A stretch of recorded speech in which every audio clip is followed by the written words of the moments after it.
नमस्कार, जोहार। मैं पूनम और आप देख रहे हैं जोहार झारखंड। चलिए जानते हैं आज की 25 महत्वपूर्ण बड़ी खबरों को। रांची के मोरहाबादी मैदान में रावण दहन की तैयारियां अंतिम चरण में। विशालकाय पुतले बने आकर्षण का केंद्र। राजधानी रांची का ऐतिहासिक मोरहाबादी मैदान विजयादशमी के अवसर पर एक बार फिर भव्य रावण दहन का साक्षी बनने जा रहा है। दशकों से चली आ रही इस परंपरा को लेकर लोगों में उत्साह चरम पर है। आयोजन समिति ने तैयारियों को लगभग अंतिम रूप दे दिया है। मैदान में लगातार मंच, सुरक्षा, लाइटिंग और झांकियों की सजावट का कार्य जारी है। इस बार भी मैदान में रावण, कुंभकर्ण और मेघनाथ के मिसाल पुतले तैयार किए गए हैं। रावण का पुतला 70 फीट, कुंभकर्ण का 65 फीट और मेघनाथ का 60 फीट ऊंचा होगा। इन पुतलों को देखने के लिए आसपास के जिलों से भी लोग पहुंचेंगे। आयोजनकर्ताओं का कहना है कि इस वर्ष विशेष आकर्षण के रूप में अत्याधुनिक तकनीक से आतिशबाजी और विशेष लाइटिंग की व्यवस्था की गई है, जो दर्शकों के लिए रोमांचक अनुभव होगा। इस आयोजन में मुख्यमंत्री हेमंत सोरेन, रक्षा राज्य मंत्री संजय सेठ और स्थानीय विधायक सीपी सिंह मुख्य अतिथि के रूप में शामिल होंगे। कार्यक्रम में बड़े पैमाने पर भीड़ जुटने की संभावना को देखते हुए सुरक्षा के कड़े इंतजाम किए जा रहे हैं। आयोजन समिति ने बताया कि पूरे मैदान और आसपास के इलाकों में पुलिस बल की तैनाती की जाएगी। साथ ही कई गनमैन और प्रशासनिक अधिकारी भी सुरक्षा व्यवस्था पर नजर रखेंगे। इस प्रकार रांची का मोरहाबादी मैदान एक बार फिर इतिहास रचने को तैयार है। हर वर्ष की तरह इस वर्ष भी यहां का रावण दहन शहरवासियों और बाहर से आने वाले लोगों के लिए अविस्मरणीय यादगार साबित होगा। तैयारियों का जायजा संवाददाता चंदन भट्टाचार्य ने लिया। त्योहार सीजन को देखते हुए रेल प्रबंधक का फैसला। रांची से अंबाला तक वन वे स्पेशल ट्रेन का परिचालन। त्योहारी सीजन में ट्रेनों में बढ़ती अतिरिक्त भीड़ को देखते हुए यात्रियों की सुविधा सुनिश्चित करने के लिए रेल मंत्रालय ने रांची से अंबाला के बीच एक वन वे या कि एक तरफ के लिए स्पेशल ट्रेन चलाने का निर्णय लिया है। इस स्पेशल ट्रेन का संचालन केवल एक ट्रिप के लिए किया जाएगा। रेलवे द्वारा दी गई जानकारी के अनुसार train Ranchi Ambala one way special गुरुवार 2 अक्टूबर 2025 को रांची से खुलेगी। ट्रेन रांची रेलवे स्टेशन से रात 22:45 में प्रस्थान करेगी और रास्ते में प्रमुख स्टेशनों पर रुकते हुए अंबाला तक पहुंचेगी। ये ट्रेन शनिवार तड़के 4:45 में अंबाला पहुंचेगी। इस स्पेशल ट्रेन में कुल 21 कोच लगाए जाएंगे। इनमें 2 SLRD कोच, 6 सामान्य श्रेणी के कोच, 12 द्वितीय श्रेणी स्लीपर कोच और 1 वातानुकूलित 3 टियर कोच शामिल रहेंगे। इस संरचना के माध्यम से अधिक यात्रियों को सुविधाजनक यात्रा का अवसर उपलब्ध कराया जाएगा। रेल मंडल ने बताया कि दशहरा और आगामी त्योहारी मौसम में यात्रियों की भारी भीड़ को देखते हुए इस ट्रेन का संचालन विशेष राहत के तौर पर किया जा रहा है। खास तौर पर उत्तर भारत की ओर जाने वाले यात्रियों को इसका लाभ मिलेगा। रेलवे का मानना है कि इस कदम से न केवल ट्रेनों में दबाव कम होगा, बल्कि लंबी दूरी की यात्रा करने वालों को भी काफी सुविधा होगी। इस प्रकार Ranchi Ambala one way special train का ये संचालन त्योहार के मौके पर यात्रियों को सुरक्षित, सुलभ और सुविधाजनक यात्रा प्रदान करने की दिशा में महत्वपूर्ण पहल है। सारंडा में सांप के काटने से CRPF जवान की मौत। यूपी के रहने वाले थे संदीप कुमार। झारखंड के सारंडा में नक्सलियों के खिलाफ चल रहा है अभियान में सुरक्षा बलों को एक बार फिर से नुकसान हुआ है। सारंडा के घनघोर जंगलों में जहरीले सांप के डसने की वजह से CRPF के जवान की मौत हो गई। CRPF जवान संदीप कुमार यूपी के देवरिया के रहने वाले थे। सारंडा में नक्सल अभियान के दौरान सांप, बिच्छू, मच्छर और वज्रपात नक्सलियों से ज्यादा खतरनाक साबित होते रहे हैं। एक बार फिर से सारंडा में सांप के डसने की वजह से CRPF 209 कोबरा बटालियन के जवान संदीप कुमार की मौत हो गई। पुलिस मुख्यालय से मिली जानकारी के अनुसार सारंडा के छोटा नगरा के जंगलों में 209 कोबरा बटालियन नक्सलियों के खिलाफ सर्च अभियान पर निकली थी। इसी दौरान एक जहरीले सांप ने जवान संदीप कुमार को डस लिया। जवान को सांप के द्वारा डसने की सूचना मिलने पर आनन फानन में उन्हें जंगल से निकालकर कोलेबेरा के एक अस्पताल में ले जाया गया, लेकिन इलाज के दौरान CRPF जवान संदीप को मृत घोषित कर दिया गया। जवान संदीप कुमार उत्तर प्रदेश के देवरिया के रहने वाले थे। 209 कोबरा बटालियन में रहते हुए उन्होंने कई नक्सल अभियान में भाग लिया था। CRPF से मिली जानकारी के अनुसार जवान संदीप कुमार का पार्थिव शरीर सड़क मार्ग से रांची लाया जा रहा है, जहां उन्हें अंतिम सलामी दी जाएगी। इसके बाद उनके पार्थिव शरीर को उत्तर प्रदेश भेजा जाएगा। झारखंड में बदल रहा है मौसम का मिजाज। 4 अक्टूबर तक रोजाना बारिश, दशहरे में भी भीगेंगे लोग। बंगाल की खाड़ी में बना सिस्टम। झारखंड में अक्टूबर की शुरुआत बारिश के साथ होने वाली है। अंडमान सागर में बने साइक्लोनिक सर्कुलेशन से बंगाल की खाड़ी के मध्य हिस्से में 1 अक्टूबर को निम्न दबाव का क्षेत्र बनने की संभावना है। मौसम विभाग का कहना है कि ये सिस्टम धीरे धीरे मजबूत होकर 2 अक्टूबर को पश्चिम मध्य और उत्तर पश्चिम खाड़ी तक पहुंचेगा। इसके बाद ये गहराते हुए डिप्रेशन का रूप ले सकता है। अनुमान है कि 3 अक्टूबर को ये पश्चिम उत्तर पश्चिम की ओर बढ़ेगा और दक्षिण ओडिशा और उत्तर आंध्र प्रदेश के तटीय क्षेत्रों को पार करेगा।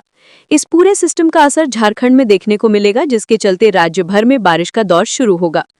इस बार दशहरे का जश्न बारिश के बीच मनाया जाएगा। मौसम विभाग का कहना है कि रावण दहन के दिन यानी 2 अक्टूबर को रांची में दोपहर से शाम तक 2 से 3 दौर की मध्यम बारिश हो सकती है। इसके बाद 3 अक्टूबर को दुर्गा प्रतिमा विसर्जन के दिन भी झमाझम बारिश का अनुमान है। इससे पर्व की तैयारियों और आयोजन में परेशानी आ सकती है। भीगते हुए लोग दुर्गा प्रतिमाओं के विसर्जन में शामिल होंगे। 3 और 4 अक्टूबर को राज्य में बारिश का दौर और तेज होगा। संथाल परगना के देवघर, दुमका, गिरिडीह, गोड्डा, पाकुड़, साहिबगंज और जामताड़ा में भारी बारिश की संभावना जताई जा रही है। रांची सहित मध्य और उत्तरी जिलों में भी भारी से बहुत भारी बारिश का अलर्ट है। इससे जनजीवन प्रभावित हो सकता है। 1.5 करोड़ के डोडा के साथ तस्कर गिरफ्तार, खूंटी पुलिस ने दबोचा। अफीम और डोडा तस्करी के खिलाफ खूंटी पुलिस की कार्रवाई लगातार जारी है। अड़की इलाके में 1.5 करोड़ मूल्य के डोडे की तस्करी के दौरान पुलिस ने एक तस्कर को गिरफ्तार किया है और 50 बोरे में भरा 938 किलो डोडा जब्त किया है। डीएसपी वरुण रजक ने कार्रवाई की पुष्टि करते हुए बताया कि दुर्गा पूजा की आड़ में तस्कर डोडा का खेप बाहर भेजने की तैयारी में था। एसपी मनीष टोपो को मिली सूचना के बाद डीएसपी वरुण रजक के निर्देशन में बनी टीम में पुलिस उपाधीक्षक राम प्रवेश कुमार ने कार्रवाई करते हुए तस्कर को गिरफ्तार किया। ये कार्रवाई अड़की थाना के तुयुगुटू टोला के गुगरापौड़ी गांव में उस वक्त की गई जब तस्कर डोडा लेकर जाने ही वाला था, मगर उससे पहले ही मौके पर तस्कर सुखराम नाग को गिरफ्तार कर लिया गया। बताया जा रहा है कि अड़की इलाके से ये डोडा तमाड़ के रास्ते बाहरी राज्य जाना था। डीएसपी वरुण रजक ने बताया कि अवैध अफीम के खिलाफ खूंटी पुलिस की कार्यवाही लगातार जारी है और तस्करी करने वालों पर पुलिस की नजर है। उन्होंने बताया कि सूचना के अनुसार तस्करों के खिलाफ कार्यवाही जारी है।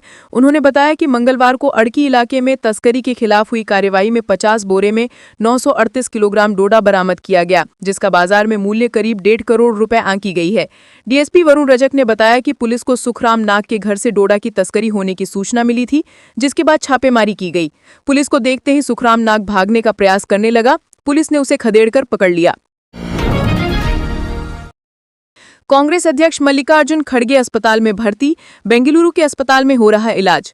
अखिल भारतीय कांग्रेस कमेटी और कांग्रेस पार्टी के राष्ट्रीय अध्यक्ष मल्लिकार्जुन खड़गे को तबियत खराब होने के बाद आज बुधवार को अस्पताल में भर्ती कराया गया है। जानकारी के मुताबिक उनका बेंगलुरु के एक अस्पताल में इलाज हो रहा है। बता दें 88 वर्षीय खड़गे राज्यसभा में विपक्ष के नेता और कांग्रेस के सबसे सीनियर लीडर हैं। उनको साल 2022 में कांग्रेस के अध्यक्ष पद पर नियुक्त किया गया था। डॉक्टर की एक टीम उनके स्वास्थ्य पर नजर बनाए हुए है। उनका चेकअप होने के बाद ही स्थिति साफ हो पाएगी। मल्लिकार्जुन खड़गे का राजनीतिक जीवन काफी लंबा रहा है। वे एक बार सांसद, केंद्रीय मंत्री और विपक्ष के नेता की भूमिका निभा चुके हैं। इस बीच खड़गे 7 अक्टूबर को कोहिमा का दौरा करेंगे और नागा सॉलिडारिटी पार्क में एक जनसभा को संबोधित करेंगे। नागालैंड प्रदेश कांग्रेस समिति के अध्यक्ष और लोकसभा सांसद एस सुपोंग मेरेने जमीर ने कोहिमा स्थित कांग्रेस भवन में एक प्रेस कॉन्फ्रेंस के दौरान ये घोषणा की। जमीर के अनुसार कांग्रेस को इस रैली में कम से कम 10,000 लोगों के जुटने की उम्मीद है। सुरक्षित लोकतंत्र, सुरक्षित धर्मनिरपेक्षता और सुरक्षित नागालैंड थीम पर आधारित इस कार्यक्रम में युवा रोजगार, उद्यमिता, सुशासन और सड़क संपर्क जैसे प्रमुख मुद्दों पर भी प्रकाश डाला जाएगा। उन्होंने कहा कि कांग्रेस आलाकमान इन चिंताओं को दूर करने के लिए गंभीर है और लोकतंत्र, धर्मनिरपेक्षता और नागालैंड के भविष्य की रक्षा के लिए अन्य राजनीतिक दलों को एक साझा मंच पर इस आंदोलन में शामिल होने के लिए आमंत्रित कर सकता है। आयोजन समिति के सह संयोजक और नागालैंड प्रदेश कांग्रेस समिति के सह संयोजक अकुओनु मियाचियो ने सहयोग की अपील की और सभी नागरिकों से ये सुनिश्चित करने के लिए प्रोत्साहित किया कि रैली का संदेश नागालैंड के हर घर तक पहुंचे। चतरा में डांडिया से लौट रहे युवक की मौत। एक युवक की मौके पर ही मौत, दूसरा गंभीर रूप से घायल, रांची रेफर। चतरा जिले के एटखोरी थाना क्षेत्र में देर रात एक दर्दनाक सड़क हादसा हो गया। इस हादसे में एक युवक की मौके पर ही मौत हो गई, जबकि दूसरा गंभीर रूप से घायल हो गया। जानकारी के अनुसार दोनों युवक गरबा डांडिया कार्यक्रम देखकर अपनी बाइक से लौट रहे थे।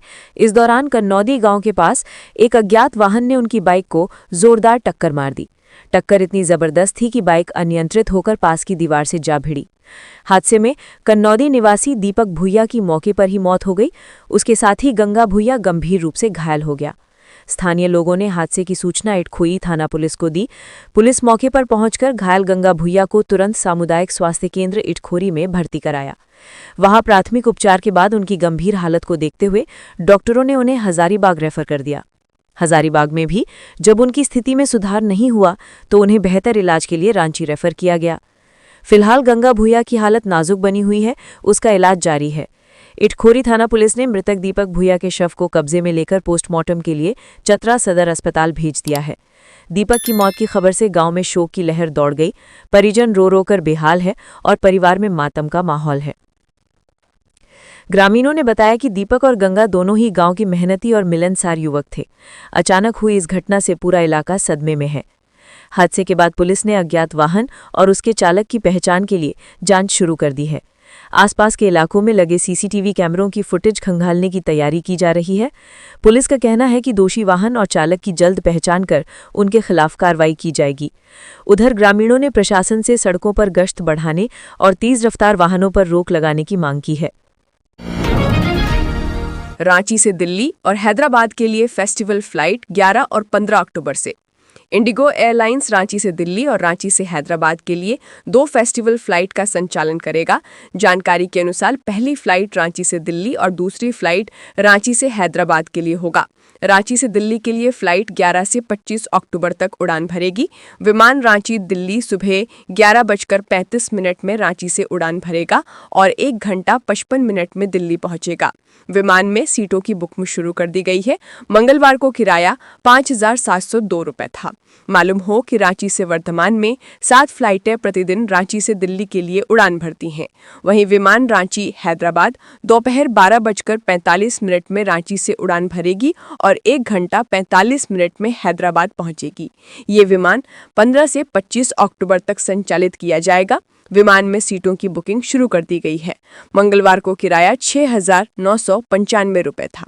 मालूम हो कि रांची से वर्तमान में 2 फ्लाइटें प्रतिदिन रांची के बिरसा मुंडा एयरपोर्ट से हैदराबाद के लिए उड़ान भरती हैं। इधर इंडिगो के अधिकारी ने बताया कि दीपावली में काफी संख्या में लोग दिल्ली व हैदराबाद से रांची आते जाते हैं। इसी को देखते हुए 2 विमानों का संचालन शुरू किया जा रहा है। राज्य सरकार व जीएसएससी को प्रति शपथ पत्र दायर करने का निर्देश। हाई स्कूल शिक्षक नियुक्ति का मामले की अगली सुनवाई नवंबर माह में होगी। झारखंड हाईकोर्ट के जस्टिस आनंद सेन की अदालत ने हाई स्कूल शिक्षक नियुक्ति 2026 के मामले में दायर याचिका पर सुनवाई की। सुनवाई के दौरान अदालत ने प्रार्थी का पक्ष सुना और राज्य सरकार व झारखंड कर्मचारी चयन आयोग यानी जेएसएससी को 17 अक्टूबर तक प्रति शपथ पत्र दाखिल करने का निर्देश दिया। अदालत ने कहा कि हाई स्कूल शिक्षक की आगे की कोई भी नियुक्ति इस रिट याचिका के अंतिम निर्णय के अधीन होगी। मामले की अगली सुनवाई के लिए अदालत ने नवंबर माह के पहले सप्ताह में तिथि निर्धारित करने का निर्देश दिया।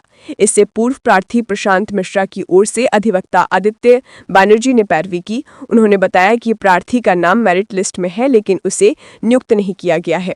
उन्होंने नियुक्ति के लिए अदालत से आदेश देने का आग्रह किया। उल्लेखनीय है कि जीएसएससी ने वर्ष 2016 में स्नातक प्रशिक्षित शिक्षक प्रतियोगिता परीक्षा की प्रक्रिया शुरू की थी। नवरात्र पर सेल कर्मियों की हो गई बल्ले बल्ले। महंगाई भत्ते में हुई बढ़ोतरी, नई दर आज से प्रभावी। Steel authority of India limited seal में काम करने वाले अधिकारी व कर्मचारियों के महंगाई भत्ते में 2.8% की बढ़ोतरी की गई है। नई दर 1 अक्टूबर 2025 से प्रभावी होगी। इस बाबत केंद्रीय श्रम मंत्रालय की ओर से आज देर शाम आदेश जारी कर दी गई है। इससे बोकारो इस्पात संयंत्र सहित कंपनी के अन्य इकाई के लगभग 70,000 संयंत्र कर्मी लाभान्वित होंगे। संयंत्र कर्मियों को बढ़े हुए डीए की जानकारी उनके मासिक वेतनमान से प्राप्त होगी। कामगारों के डीए में बढ़ोतरी के साथ ही उनका महंगाई भत्ता 49% से बढ़कर अब 51.8% हो गया है। इसके साथ ही उनके ग्रेजुटी की सीलिंग की रकम को भी बढ़ा दिया गया है। वर्तमान समय में 1 अक्टूबर 2025 के बाद कंपनी से सेवानिवृत्त होने वाले अधिकारी व कर्मचारी को ग्रेजुटी के मद में 20 लाख रुपए के बजाय अब 25 लाख रुपए का भुगतान कंपनी प्रबंधन उन्हें करेगी। इसके लिए उनके दैनिक उपस्थिति, सेवा काल समेत अन्य कार्यप्रणाली के मापदंड का मूल्यांकन किया जाएगा। बता दें कि सेल कर्मियों का डीए साल के प्रत्येक तिमाही में बाजार की स्थिति को देखकर घटाया या बढ़ाया जाता है। इस तिमाही यानी जुलाई से सितंबर माह में खाद्य पदार्थ समेत अन्य दैनिक वस्तुओं के मूल्य में वृद्धि के कारण उनका महंगाई भत्ता 2.8% बढ़ा दिया गया है, जो कि बीते 1.5-2 साल में अब तक का सबसे ज्यादा बढ़ा हुआ महंगाई भत्ता है। साक्षात्कार 3 और 4 अक्टूबर को 2 दिन तक ऑनलाइन होगा। इनमें 20 से 22 अधिकारियों को ईडी बनाने की योजना सेल मुख्यालय की है। नवप्रोन्नत अधिकारियों का कार्यकाल 30 जून 2025 से प्रभावी होगा। इनमें कई अधिकारियों को पदोन्नति के साथ ही उनके वर्तमान इकाई से कंपनी के दूसरे अन्य इकाई में स्थानांतरित किया जाएगा। सेल प्रबंधन ये फैसला अपने तमाम इकाई में अधिशासी निदेशक के रिक्त पदों की भरपाई के लिए लेने जा रही है। रांची के रिजॉर्ट में चमके हथियार, फायरिंग कर धुआं किया माहौल, 4 हिरासत में। राजधानी रांची में पुलिस सुरक्षा को चुनौती देते हुए कुछ लोगों ने एक रिजॉर्ट में जमकर फायरिंग की। ये घटना रांची के नगड़ी थाना क्षेत्र स्थित एक रिजॉर्ट में हुई, जहां एक महिला जिला परिषद सदस्य के पति और उसके दोस्तों ने हर्ष फायरिंग कर दहशत फैला दी। रांची के नगड़ी इलाके में हर्ष फायरिंग का मामला सामने आया है। जिला परिषद सदस्य के पति ने अपने दोस्तों के साथ मिलकर 3 लाइसेंसी हथियारों से हर्ष फायरिंग की। फायरिंग से आसपास के लोग दहशत में आ गए। इसी बीच किसी ने नगड़ी पुलिस को सूचना दी। नगड़ी पुलिस ने त्वरित कार्रवाई करते हुए न केवल फायरिंग में इस्तेमाल किए गए 3 हथियारों को जब्त कर लिया, बल्कि इसमें शामिल 4 लोगों को भी हिरासत में लिया। रांची ग्रामीण एसपी प्रवीण पुष्कर ने बताया कि पूरी घटना हर्ष फायरिंग से जुड़ी हुआ है। कुछ लोगों ने रिजॉर्ट को पार्टी के लिए बुक किया था। इसी बीच मंगलवार देर रात बजरंग महतो और उसके 3 साथियों ने लाइसेंसी हथियारों से फायरिंग की। घटना की सूचना मिलते ही नगड़ी थाना प्रभारी अपनी टीम के साथ घटनास्थल पर पहुंचे और 4 को हिरासत में ले लिया। फायरिंग में इस्तेमाल किया गया हथियार भी जब्त कर लिया गया। तलाशी के दौरान पुलिस ने 3 खोखे बरामद किए हैं। हालांकि जिन लोगों ने पुलिस को सूचना दी थी, उन्होंने बताया था कि लगभग 1 दर्जन से ज्यादा बार फायरिंग की गई थी। पुलिस के आने की सूचना मिलते ही कुछ लोग कारतूस के खोखे चुन करके अपने साथ ले गए। सिमडेगा के चर्च में पुरोहितों पर जानलेवा हमला, लाखों की लूट। सिमडेगा जिला के तुमडेगी पल्ली चर्च में अपराधियों ने एक बार फिर धर्मगुरुओं को निशाना बनाया है। देर रात चर्च परिसर में घुसकर 2 पुरोहितों के साथ मारपीट की गई और लाखों रुपए की लूट को अंजाम दिया गया। इस हमले में दोनों पुरोहित गंभीर रूप से घायल हो गए हैं, जिनका इलाज सदर अस्पताल में चल रहा है। ये वारदात देर रात लगभग 2 से 2:30 बजे के बीच हुई। पुरोहितों के अनुसार लगभग 12 की संख्या में नकाबपोश अपराधी चर्च परिसर में घुसे थे। अपराधियों के पास हथियार भी थे। हमलावरों ने बेरहमी से दोनों पुरोहितों के साथ मारपीट की, जिससे वे बुरी तरह घायल हो गए। मारपीट करने के बाद अपराधी चर्च में रखे गए लाखों रुपए लूटकर मौके से फरार हो गए। विधायक भूषण बाड़ा ने मौके पर ही एसपी से बात कर उन्हें पूरी घटना की जानकारी दी। उन्होंने एसपी को अपराधियों की तत्काल गिरफ्तारी सुनिश्चित करने का कड़ा निर्देश दिया है, ताकि क्षेत्र में कानून व्यवस्था और सुरक्षा बहाल हो सके। जीएसटी घोटाले के अभियुक्त अमित गुप्ता ने 35 करोड़ 28 लाख के आईटीसी का गलत लाभ लिया। अमित गुप्ता ने माल एवं सेवा कर जीएसटी घोटाले में 35 करोड़ 38 लाख रुपए के गलत इनपुट टैक्स क्रेडिट का लाभ लिया था। जीएसटी घोटाले की जारी जांच के दौरान अब तक घोटाले में आरोपित अभियुक्तों द्वारा कुल 67 करोड़ रुपए का गलत तरीके से आईटीसी का लाभ लेने का मामला प्रमाणित हुआ है।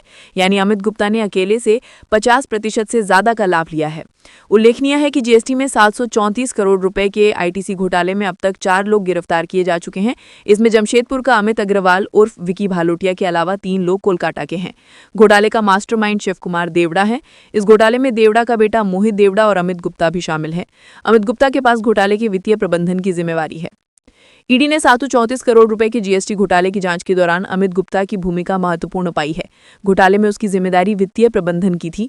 वह घोटाले में से मिलने वाली नकदी का प्रबंधन करता था। साथ ही घोटाले से मिली नकदी को हवाला कारोबारियों, अंगड़िया, शेल कंपनियों और बैंकिंग चैनलों के सहारे अर्थव्यवस्था में डालता था। इसका उद्देश्य जीएसटी घोटाले से मिली नकदी को अपनी कंपनियों की जायज कमाई साबित करना है।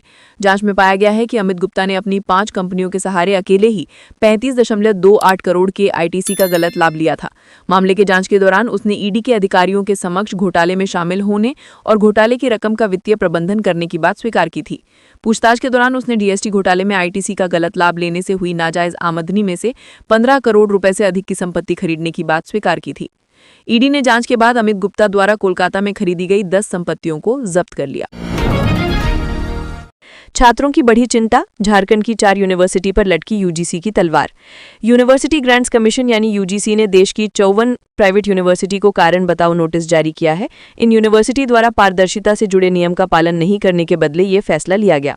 दरअसल जून 2024 में यूजीसी द्वारा जारी नियम के अनुसार सभी यूनिवर्सिटी को अपनी वेबसाइट पर जरूरी जानकारी सार्वजनिक करने का आदेश दिया गया था, लेकिन ऐसा नहीं करने के बदले अब सभी यूनिवर्सिटी को कारण बताओ नोटिस जारी किया गया है। इनमें झारखंड की कुछ यूनिवर्सिटी भी हैं। यूजीसी ने यूनिवर्सिटी को अपने बारे में सूचना सार्वजनिक नहीं करने के कारण झारखंड के 4 प्राइवेट विश्वविद्यालय यानी कि झारखंड यूनिवर्सिटी को डिफॉल्टर घोषित कर दिया है।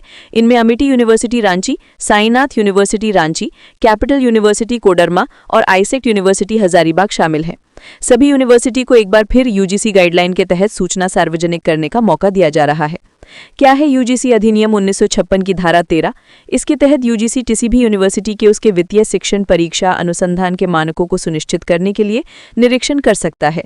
निरीक्षण करने से पहले यूजीसी यूनिवर्सिटी की जानकारी मांगता है, इसके बाद ही स्थल निरीक्षण किया जाता है। इसके बाद ही यूजीसी मान्यता जारी रखने या कार्रवाई करने का फैसला लेता है।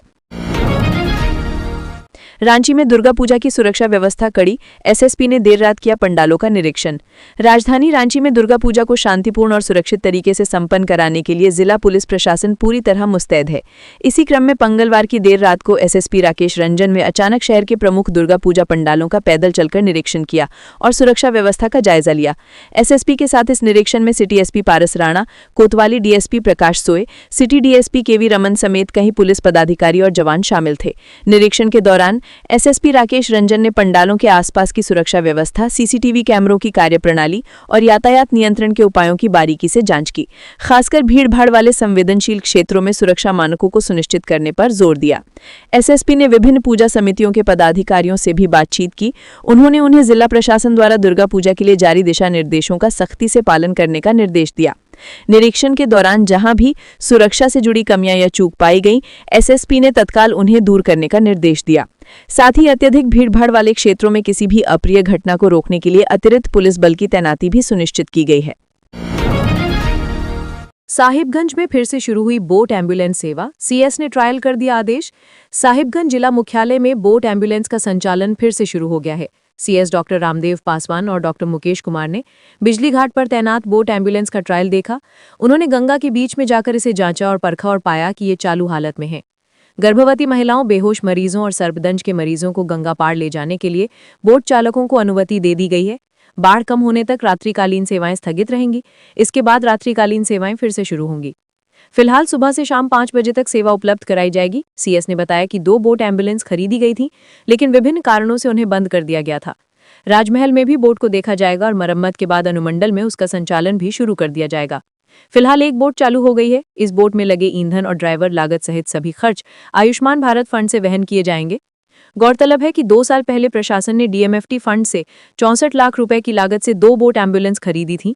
एक साहिबगंज और दूसरी राजमहल अनुमंडल भेजी गई थी, ताकि दोनों बोट एम्बुलेंस गंगा के 83 किलोमीटर क्षेत्र को कवर कर सकें। प्रत्येक बोट एम्बुलेंस की लागत 29,17,200 रुपए थी। 6 महीने तक इसे किसी तरह चलाया गया। उसके बाद शर्तों के मुताबिक आपूर्तिकर्ता को वित्तीय और जिला प्रशासन का सहयोग नहीं मिलने पर इसे बंद कर दिया गया। उस दौरान दोनों एम्बुलेंस से 64 मरीजों को भी सेवा नहीं मिल सकी। तब से दोनों एम्बुलेंस घाट पर ही तैनात थीं। ये एम्बुलेंस जिला मुख्यालय में तो ठीक रहीं, लेकिन राजमहल अनुमंडल के गंगा घाट पर तैनात एम्बुलेंस बाढ़ में डूब गईं। रखरखाव के अभाव में बोट का एसी और मोटर चोरी हो गया है। अभी वो बोट पानी में डूबी हुई है। रांची में कब और कौन-कौन से तालाब घाट पर होगा मूर्ति विसर्जन? रांची नगर निगम की ओर से की गई है तैयारी।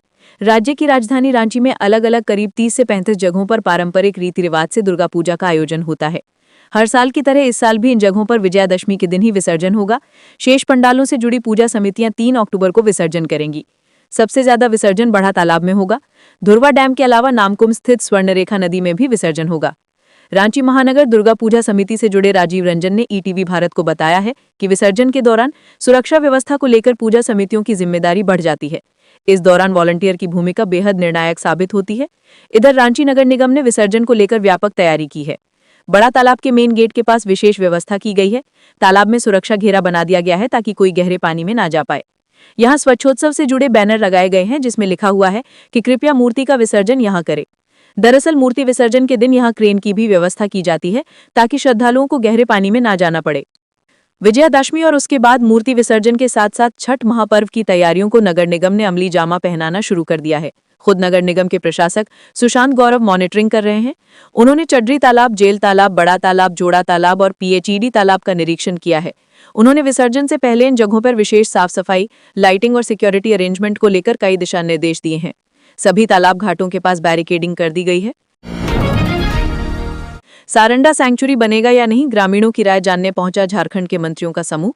सारंडा के छोटा नागरा मचान गुट्टू मैदान में सोमवार को झारखंड सरकार की विधानसभा स्तरीय समिति की मौजूदगी में एक बड़ी आम सभा हुई। इसका उद्देश्य सारंडा को वन्य अभयारण्य सैंक्चुरी घोषित करने के प्रस्ताव पर ग्रामीणों की राय लेना था।